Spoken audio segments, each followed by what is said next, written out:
Parliament کے باہر سے عوام کے سامنے میں پاکستان تحریک انصاف کا موقف رکھنا چاہتا ہوں ایران پہ۔ ہم نے پارلیمنٹ میں بھی ذکر کیا ہے، خان صاحب نے بھی اس کا ذکر کیا ہے۔ پاکستان تحریک انصاف کا ہمیشہ سے موقف وہ رہا ہے جو 70 سال سے پاکستان ملک کا ایک فارن پالیسی ہے۔ پاکستان تحریک انصاف اسرائیل کے عراق ایران پہ اٹیک کی شدید مذمت کرتا ہے۔ ہم نے اس کی شدید مذمت کی ہے پارلیمان میں۔ ہم نے دو ٹوک الفاظ میں کہا ہے کہ نیگوسیشن جاری تھی، یہ ایران کا اندرونی معاملہ تھا انٹرنیشنل کمیونٹی کے ساتھ۔ 5 میٹنگز آلریڈی ہو چکی تھی۔ ایران کے نیوکلیئر پاورز پہ انٹرنیشنل کمیونٹی کے کچھ کنسرن ضرور تھے، جن پہ 5 میٹنگز ایران کی مرضی کے ساتھ ہو چکی تھی۔ 6ٹھی میٹنگ ابھی ہونی تھی، جس کی انٹرنیشنل کمیونٹی انتظار کر رہی تھی۔ اسرائیل نے ایران کے ٹیریٹوریل انٹیگریٹی کو اور سوورنٹی کو وائلیٹ کرتے ہوئے، انٹرنیشنل لا کو وائلیٹ کرتے ہوئے ان پرووک ایران پہ اٹیک کیا ہے، جس کی پوری دنیا اور ہم مذمت کرتے ہیں۔ ایران کا حق ہے کہ وہ اپنا دفاع کرے۔ اپنے دفاع میں ایران جیسے چاہے اپنے پاور کو ایکسرسائز کرے۔ پاکستان تحریک انصاف ایران کی ہمیشہ حمایت کرتی رہی ہے اور انشاءاللہ تعالی ہم حمایت کرتے رہیں گے۔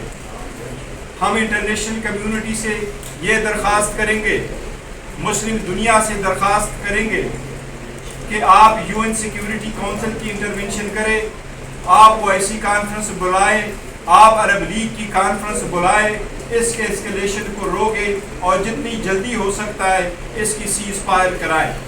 لیکن جہاں تک ایران کا تعلق ہے، پاکستان تحریک انصاف پاکستان کے عوام اور ہم امید کرتے ہیں پاکستان اٹسیلف انشاءاللہ تعالی ایران کے شانہ بشانہ اس کی دفاع کے حق میں ہمیشہ ہوگا انشاءاللہ تعالی۔ مختصراً اپنی بات کروں گا۔ نامہ صاحب نے اور بیرسٹر گور صاحب نے تفصیلاً آپ کے سامنے باتیں رکھ دی ہیں۔ آپ کو میں یاد دلانا چاہتا ہوں کہ جو دوسری گلف وار ہوئی تھی، اس وقت ویپنز آف میس ڈسٹرکشن کا شوشہ بش نے اور بلیئر نے شروع کیا تھا، اور اس مفروضے پہ پورے عراق کو تباہ کیا گیا تھا اور مشرق وسطیٰ کے اوپر اٹیک کیا گیا تھا۔ اور آپ دیکھ لیں کہ آج بھی خطہ جو ہے 20 سال بعد 25 سال بعد وہ نہیں سکتا۔ نمبر 1۔ نمبر 2، ایران کے اوپر اسرائیل کا یونیلیٹرل اٹیک، یہ ایک تشدد تھا، یہ ایک ٹیرر اٹیک تھا میں سمجھتا ہوں، جس طرح کہ ان کی لیڈرشپ کو ٹارگٹ کیا گیا تھا۔ اور کئی فوجیں جو ہوتی ہیں وہ کبھی لیڈر کمانڈ کنٹرول میں لیڈرشپ کو کوئی ٹارگٹ نہیں کرتا، کیونکہ جنگ بندی میں اور ان چیزوں میں لیڈرشپ ہی کام آتی ہے۔ سو لہٰذا یہ اسرائیل کا ایک ٹیرر اٹیک تھا۔ تیسری اہم بات یہ ہے کہ اس کو سلجھانے کی طرف جانا چاہیے، یہاں پہ امن آنا چاہیے۔ خطہ جو ہے یہ برداشت نہیں کر سکتا کہ یہ جنگ اور مزید آگے بڑھے۔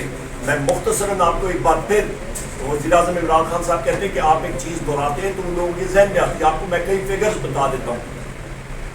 دنیا میں خواتین و حضرات اس وقت جو تیل کا ذخیرہ ہے وہ 1.2 ارب بیرلز ہے تیل کے۔ اس پہ جو روزانہ کی مانگ ہے یا جو کنزمپشن ہے دنیا میں، وہ تقریباً آپ کی 10 کروڑ 40 لاکھ بیرل دن کی ہے۔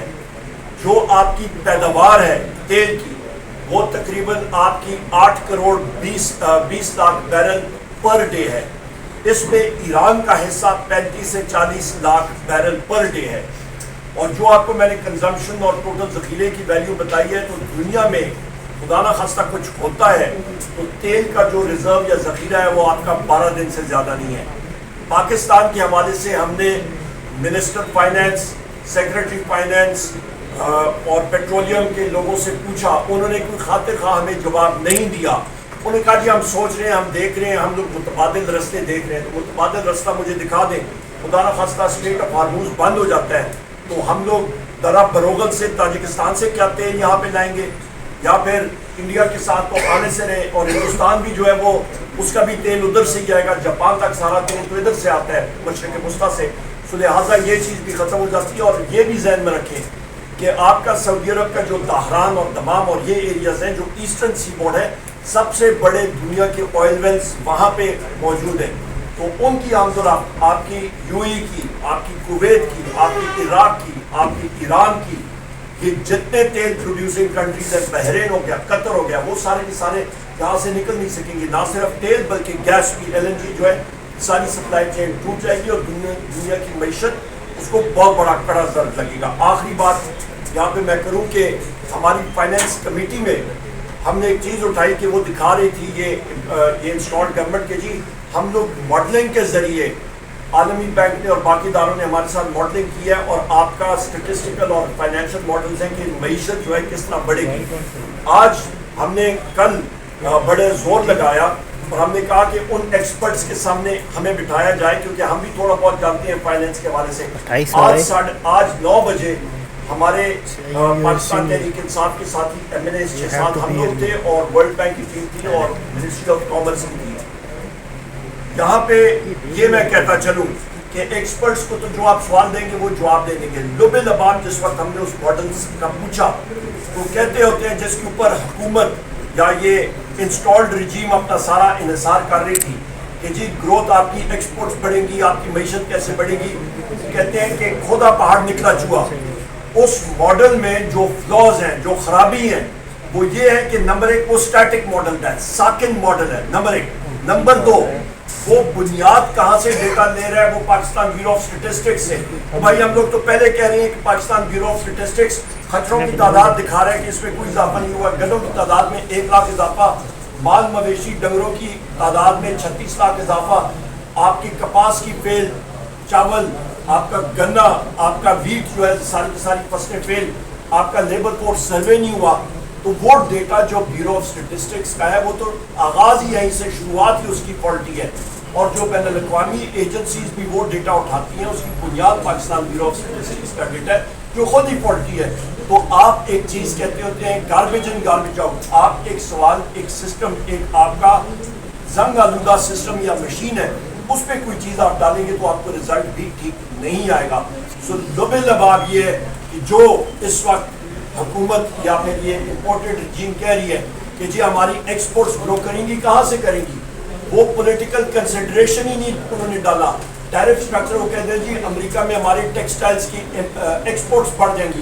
امریکہ میں بہت پاورفل ٹیکسٹائل لابی موجود ہے جو ٹیرفز بڑھا رہی ہے.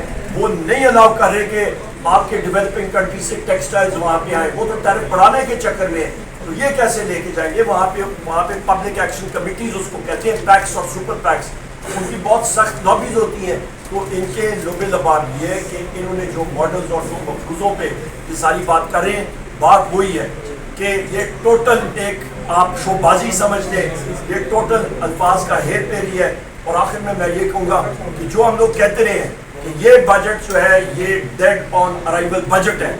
سب سے پہلی چیز اور آخری بات میں کر کے اجازت دوں گا کہ انہوں نے کہا ہے جی کہ ہمارا جو خسارہ ہے وہ تقریباً 6500 ارب کا ہے اور یہ لوگ اٹھائیں گے جناب بینکوں سے آپ کے لونز 6300 ارب روپے کے. 97% بجٹ خسارہ یہ آپ کے بینکنگ سیکٹر سے اٹھائیں گے.